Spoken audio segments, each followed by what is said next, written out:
Los protagonistas de la noticia en Notimundo. Y hasta ahora hacemos contacto con la doctora Linda Guamán, ex coordinadora técnica de la Secretaría de Salud del municipio de Quito, para hablar sobre esta glosa de $2.5 millones para exfuncionarios de la gestión de Jorge Yunda. Doctora Guamán, gracias por estar con nosotros. Bienvenida. Hola, Fausto, muchas gracias. Gracias, doctora. 2 años han pasado, un poco más de esta adquisición que realizó el municipio de Quito. Y en este punto, la Contraloría General del Estado y la Fiscalía General del Estado, en su momento, cada cual y en su ámbito, han concluido que hubo irregularidades en esta adquisición, algo que han negado todos quienes están dentro de este proceso. Hablamos de 14 personas que están en el proceso penal. Así es. Como tú bien sabes, porque es de dominio público, pues estamos ya en etapa de juicio. Uh-huh. Eso de cierta forma es una ventaja cuando tenemos esta circular de Contraloría informándonos de responsabilidad, en mi caso, administrativa y civil, lo cual es descabellado toda vez que yo no estuve ni en la fase precontractual, ni contractual, ni de ejecución. Sin embargo, cuando un funcionario público recibe este tipo de notificaciones, pues tiene que presentar los elementos de descargo. En nuestro caso, dado que ya estamos en etapa de juicio, tenemos pericias, pruebas documentales y testimoniales, y de hecho, el documento técnico que sustenta esta supuesta falta de calidad de las pruebas se presentó en juicio. La persona que firma el documento del HCAM se presentó en juicio, y fue interesante ver que ya bajo juramento, este funcionario primero indicó que no es genetista, sino que tiene una maestría en administración de empresas y es biólogo, y también cuando fue contrainterrogado respecto a si es que él era autoridad competente o si es que es un criterio técnico particular, reconoció que él como funcionario de la HCAM no puede emitir ningún tipo de criterio técnico que sea vinculante y que debió haber sido consultado al ARCSA. Entonces yo creo que Contraloría lo que debe haber hecho ante la duda de si es que esto cumplía o no especificaciones técnicas era apoyarse con la autoridad competente, preguntarle al ARCSA si efectivamente las pruebas cumplen o no, y le pregunta a un funcionario del HCAM que tiene una maestría en administración de empresas para que emita un informe técnico que obviamente ya en la etapa de juicio pues el señor no pudo sustentar. Ahora, la Contraloría ha confirmado esta glosa. Se entiende que ya hubo un proceso previo de análisis donde hubo pruebas de cargo, de descargo. No obstante de lo que usted nos comenta este momento, ha confirmado y reza el texto del informe, que es un informe especializado que solicitaron a la Unidad Técnica de Genética y Molecular del HCAM, y el documento señala precisamente que no recibió reactivos PCR, sino tipo LAM, advirtiendo que esta técnica no posee una especificidad y sensibilidad, que ese es un tema que dentro del proceso ustedes se han mantenido en esa línea, en determinar si es que es una prueba PCR o no, o es LAM. Ustedes han sostenido que se trata de una prueba PCR. Bueno, más que nosotros, en realidad, justamente dado que los diferentes profesionales pueden tener criterios contradictorios, para eso el país tiene entes de control. Si yo mañana tengo una duda sobre la parte mecánica del carro, puedo ir a preguntar al mecánico del barrio o irme a la Agencia Nacional de Tránsito que hace la evaluación. Si soy un organismo público, necesito tener un informe de autoridad competente. Si es que Contraloría tenía esta duda, lo que correspondía, apegado a derecho, era pedirle pronunciamiento a el ARCSA. No lo hizo, no sé por qué, pedirle el informe a un magíster en administración de empresas. Entonces, bueno, obviamente, como tú mencionaste, cuando Contraloría nos notificó de este examen, nosotros aportamos elementos de descargo que no han sido considerados. Y bueno, esto, al igual que en el caso penal, es Fiscalía, en este caso, ahora Contraloría, diciendo, yo creo que ustedes han incurrido en un delito, en una falta que debe ser sancionada de tal forma. Nosotros lo que vamos a hacer es presentar ante el contencioso administrativo las pruebas que yo considero no han sido evaluadas por Contraloría porque no tiene capacidad técnica para hacerlo, y eventualmente nos tocará presentarnos en el contencioso porque esta no es una sentencia. Lo que dice Contraloría ahora de que tenemos una glosa no es que ya esté ejecutado, no es que ha sido evaluado por un juez, es una parte diciéndote, este informe a mí me dice que ustedes han cometido una infracción. Pues ahora tenemos que ir al contencioso administrativo y pues tenemos un expediente abundante pues por el juicio penal como para demostrar que no corresponde. O sea, pídele el criterio a alguien que tenga competencia técnica, pero a un magíster en administración de empresas Él lo reconoció en el juicio.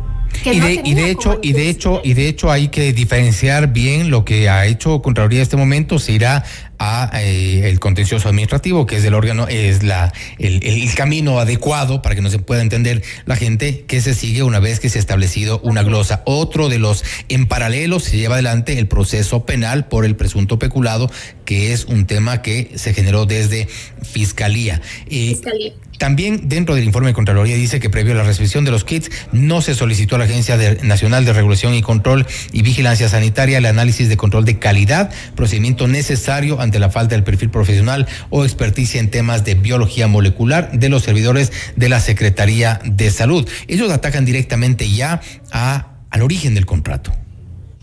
Claro, en el contrato no se estipula que hay diferentes tipos de nivel de control que hace el ARCSA, ¿no? El nivel 1, que es el más básico, que es el único que puede hacer, dicho sea de paso. El ARCSA, como está conformado ahora, a pesar de que existan niveles de control de calidad superiores, solo puede hacer el 1. El 1, ¿qué es lo que establece? En qué empaque vino, qué tipo de sello tiene, cuál es la fecha de caducidad. Solamente este tipo de análisis documental. El ARCSA no tiene laboratorios, no tiene capacidad para hacer una evaluación de tipo molecular. En ese sentido, lo que se pidió al ARCSA en ese momento no lo puede realizar. Lo que tiene que hacer el ARCSA es pedirle a su par de Colombia, de Perú, de Estados Unidos, que entonces emita un criterio, o a su vez el ARCSA hacer un convenio con una institución en el país para que en conjunto hagan la evaluación. Nada de eso se hizo, recordemos, en contexto de pandemia, mucho menos se podía hacer, pero el ARCSA ha sido claro en emitir los documentos que dicen que ante la revisión documental las pruebas son PCR y cumplen los criterios de calidad. Entonces, pero si nos limitamos a hacer la revisión documental, entendemos que había un contexto de pandemia, entendemos que, pero también hay que cumplir la ley en cuanto al contrato como tal. Si nos remitimos únicamente a lo que reza el contrato, también hubo una serie de incumplimientos, los cuales en algunos casos ya son irrefutables. La entrega de las 100,000 pruebas no se dio completa, la entrega de los insumos tampoco se dio, de los consumibles, el procesamiento como tal que iba acompañado del contrato con Salud S.A. tampoco se logró hacer. Se hizo en la Universidad Central, se hizo en el hospital del IES Quito Sur, se hizo en un laboratorio de larvas de camarón en Santa Elena. Y entonces, si vamos a los términos del contrato como tal, hay varios incumplimientos, y eso no implica, no estoy diciendo en este momento que eso sea responsabilidad de quienes estaban encargadas de la parte científica. Bueno, creo que algunas precisiones ahí. Primero, en el contrato no se especificaba en dónde se iban a procesar las pruebas. El contrato era de compra de dispositivos médicos. En ese sentido, el cumplimiento era... Habían tres máquinas que iban a ser utilizadas para el procesamiento. Los equipos. Sí, el contrato incluía lo siguiente, Fausto. Incluía los dispositivos médicos, que son las pruebas, los hisopos y los equipos para ese procesamiento. Pero no incluía el procesamiento. Eso es importante. Entonces, cuando nosotros llegamos posterior a la firma del contrato, a la adjudicación y a la entrega, lo que vimos es, tenemos pruebas, no hay dónde procesarlas. Esa era, si quieres verlo como una falencia en el momento, pero es que eso no estaba contemplado en el contrato, los equipos se entregaron. Pero había también dentro del contrato la capacitación para quienes iban a manejar estos equipos para el procesamiento. Tampoco se dio. No, Fausto, estás equivocado. Te invito a revisar el expediente fiscal. Tenemos de parte del IES Quito Sur, de la Universidad Central y de la Universidad UTE capacitaciones. Lo que pasa es que esas capacitaciones iban a ser presenciales y se hicieron por Zoom, porque estamos hablando de junio del 2020.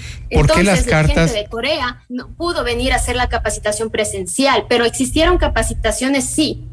¿Por qué las cartas de reclamo por falta de consumibles, por falta de algunos insumos que reportaban desde la Universidad Central? Separemos, estamos hablando del contrato. El contrato de las pruebas no tiene nada que ver con los consumibles, Fausto. Creo que eso es importante. Yo reconozco ¿no incluían los que en kits? el momento, como se hicieron las cosas, probablemente hubiese sido más sano que en ese contrato se incluyan consumibles. Pero si estamos hablando de un incumplimiento de contrato, ahí no tienen nada que ver los consumibles, porque se compraron pruebas, se compraron hisopos y venían los equipos. Los consumibles se generaron en un contrato posterior que se hizo por ínfima cuantía para dotar a las universidades. debido a la alta demanda en junio del 2020 de estos insumos, no llegaban con la celeridad que se necesitaba. Pero esto no tiene que ver con el incumplimiento del contrato, porque nunca fueron contemplados dentro del mismo. Entonces creo que es importante separar las dos cosas.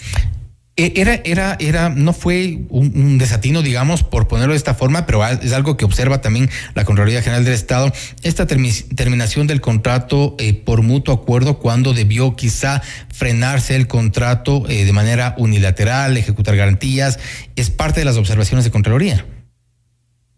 Entiendo que en el descargo que hizo la doctora Barca, quien firma la terminación de mutuo acuerdo, lo que hace la doctora Barca es indicar que debido a que la ley de apoyo humanitario estaba vigente y en el inciso 19 indica que se prohíbe por el lapso de un año terminaciones de contrato unilateral en el sector público y privado cuando existen montos pendientes de pago. Ese era justamente el escenario de la Secretaría de Salud. Habían montos pendientes de pago porque solo se había dado el 70%, estaba en plena vigencia la ley de apoyo humanitario y es una institución pública. Estábamos prohibidos por ley de hacer terminaciones unilaterales de acuerdo a la ley de apoyo humanitario. Bien, esto no ha sido considerado por Contraloría y entiendo tampoco por Fiscalía, porque eso es parte de los cuestionamientos, de las observaciones que hace Fiscalía en su dictamen. ¿Qué vendrá de aquí en adelante respecto primero del proceso penal? Bueno, nos han indicado el día de ayer que el 13 de julio se va a dar la audiencia porque se pidió por parte de la defensa del doctor Yunda la recusación del juez Favara, uno de los jueces que hace parte del tribunal. Se confirmó esa recusación en una primera audiencia, el juez ha interpuesto una medida, no estoy segura si es que es de la palabra correcta, como apelación, etcétera, y esa audiencia se va a dar el 13 de julio. Una vez que se resuelva si efectivamente el juez hace o no parte del tribunal, se determinará si es que el juicio continúa con ese tribunal o si se tiene que sortear un nuevo juez. Eso en el ámbito penal. Ahora, en el ámbito de Contraloría, en realidad, digamos que una de las ventajas de que el proceso penal haya iniciado primero, que no es tan normal, ¿no? Primero debería ir una sanción administrativa, civil y luego escalar a lo penal. En nuestro caso fue al revés. Ya contamos con pruebas testimoniales, periciales y documentales. En este momento, para mí, responder a la Contraloría ha sido nada más pedir copias del expediente, e incluso ha sido favorable que las personas que emitieron estos documentos, por ejemplo, la persona de Contraloría, cuando fue contrainterrogada en juicio, al hacerle preguntas de parte de mi defensa, si yo, por ejemplo, sugiero que el contrato se termine, dice que no, que en mi informe yo no, pero que él interpreta esas cosas. Tener al doctor de la Chicam diciendo no soy genetista, yo no debía haber hecho ese informe, todo eso a nosotros nos favorece en el sentido de ya tenemos la documentación, la presentaremos ante el contencioso administrativo para que cuando llegue el momento, Contraloría presente sus pruebas y nosotros las nuestras, y ahora sí poder determinar si es que existe o no una glosa. ¿A quién debieron entonces pedir este informe si no es al laboratorio de la Chicam? Debieron pedirle al ARCSA. El ARCSA tenía que responder indicando si es que puede o no hacer, estoy hablando de la capacidad técnica, no de la competencia, porque el ARCSA debía hacerlo. Y si es que podía o no, por ejemplo, podía pedirle a una universidad, ahí sí, por ejemplo, decir, yo como ARCSA hago un convenio en el que con la Universidad X voy a hacer en el amparo de este convenio la evaluación técnica de cumplimiento de requisitos. El ARCSA no hizo eso. ¿Qué hicimos los funcionarios que llegamos en la nueva gestión? Vimos en el sistema de acreditación del Ecuador, que es el SAE, que el laboratorio internacional está acreditado bajo la norma ISO 17025, que es la norma que establece parámetros de control del laboratorio. Vimos que el KTC, que es el Korean Testing Certification, está acreditado por el SAE, autoridad competente de acreditación en el Ecuador. Le pedimos evaluación. Es el único informe que existe de un ente acreditado en el Ecuador respecto a las pruebas. Entonces pedimos y ellos pues dijeron que la sensibilidad era superior al 95% a 4 copias por microlitro. Entonces tenemos este tipo de discrepancias técnicas que nos han conducido a un juicio en donde tenemos que ahora probar elementos de tipo molecular y que yo espero que pronto se pueda reanudar el juicio para seguir mostrando los más de 200 elementos probatorios que tenemos en mi defensa. ¿Se mantendrán en la estrategia de defender el tema de la especificidad y la sensibilidad de las pruebas? Porque eso vimos en esa línea, vimos la defensa en el proceso penal. Claro, Una aclaración importante. En el contrato, porque a ver, recordemos que lo que estamos diciendo aquí es que no se cumplieron los términos del contrato. En el contrato ni siquiera se especifica cuál es la carga viral que deberían tener las pruebas. Al contrato no estipularlo, se deja abierta que sea cualquier carga viral. No puedo decir hay incumplimiento porque no se especificó. El contrato lo único que dice es 99% de sensibilidad. Nunca dice a qué carga viral. Si quieres verlo como algún error o algo, la persona que hizo el contrato... Una negligencia por parte de la Secretaría de Salud. De quienes contrataron, seguramente. En realidad, este tipo de pruebas moleculares en otro contexto no necesitan cuantificar carga viral. El momento en el que estábamos en pandemia y la carga viral era importante, quizás debió haber sido un factor de considerarse, pero si tú revisas contratos del sector público de pruebas de COVID, tampoco incluían la carga viral. Pero ¿eso qué hace? Deja abierta la puerta a que cualquier carga viral con esa sensibilidad cumpla el requisito. Entonces, tener que defender algo que ni siquiera está especificado es que ni siquiera deberíamos hacerlo. El momento que la prueba llega al 99% de sensibilidad, aunque sea con una carga viral súper alta, la cumple, porque el contrato no define qué carga viral debe tener. ¿Ustedes defienden entonces la calidad, para ponerlo en estos términos, de las pruebas adquiridas por el municipio?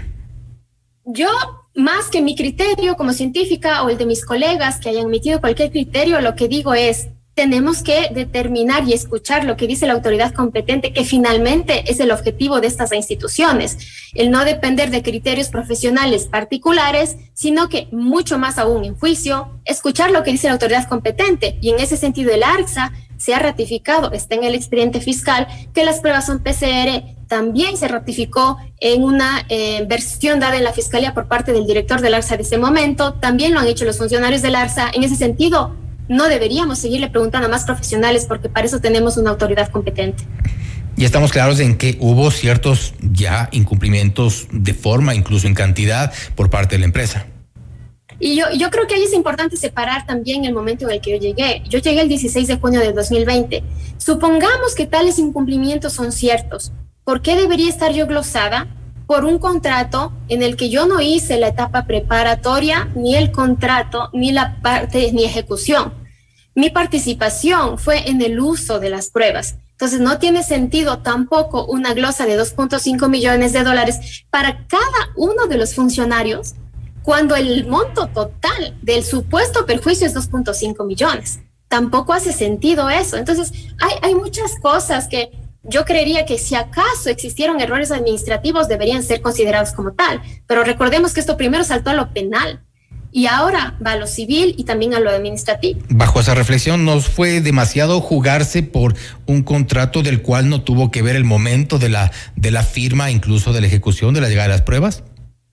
Yo creo que fue correcto porque yo revisé el contrato y no hay incumplimiento, ¿no? Revisé la parte técnica, obviamente, como microbióloga revisé, ¿qué pruebas pidieron? Pidieron pruebas con esta sensibilidad. ¿Qué pruebas llegaron? Pruebas con esta sensibilidad.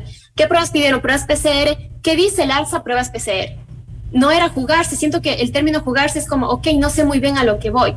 El cumplimiento se dio por la parte de la me refiero a asumir esa responsabilidad de, aún cuando llegó después de la firma del contrato, de la entrega de las pruebas, de la implementación de algunos procesos dentro de esta adquisición, estar en ese proceso defendiéndose de esta forma. Yo creo que si es que las personas de Contraloría tuvieran el conocimiento técnico de competencia para esto, en realidad yo ni siquiera debería estar aquí, ¿no? Ahí no puedo decir, finalmente no depende de mí, depende de los técnicos de Contraloría, que ya vimos que en juicio no son capaces de sustentar, porque este informe ya se presentó en juicio, el supervisor de este informe ya se presentó en juicio. Toda la gente de Contraloría en juicio dijo que no leyeron las especificaciones técnicas, que no han leído el contrato, que no saben por qué pidieron al ARCSA. Entonces, en realidad, de aquí, quien no tuvo un trabajo prolijo ha sido hasta el momento Contraloría, al poner a funcionarios a firmar informes de los cuales desconocen completamente el contenido. Fiscalía y Contraloría se equivocan. Fiscalía además también, porque Fiscalía en algún momento, ante la abundante prueba de documentos y peritos, porque recordemos que Fiscalía inicialmente sustentaba la teoría del caso basado en un informe de una universidad, cuando ve que el peritaje que lo sortea la propia Fiscalía, destroza ese informe, diciendo que el informe está mal hecho en todos los sentidos, pues en cambio ahora sean anti del informe de la Chicam. Cuando llega el funcionario de la Chicam y dice yo no tengo credenciales, yo no soy biólogo molecular, entonces pide el informe del INSPI de Cuenca. Y cuando la gente del INSPI de Cuenca se presenta en juicio, dice, esto es un borrador. Y nosotros no somos autoridad competente. Entonces, claro que han hecho mal las cosas porque no saben de la parte técnica. Doctora Guamán, se nos acabó el tiempo. Le agradezco mucho por estar con nosotros. A ti, una buena noche. Gracias. Ha sido la doctora Linda Guamán, ex coordinadora técnica de la Secretaría de Salud del municipio, hablando sobre esta glosa determinada por Contraloría de $2.5 millones para exfuncionarios de la gestión de Yunda a propósito de la adquisición aparentemente irregular de pruebas para detección de COVID-19 durante esta gestión. Esto es Notimundo Estelar, siempre bien informados.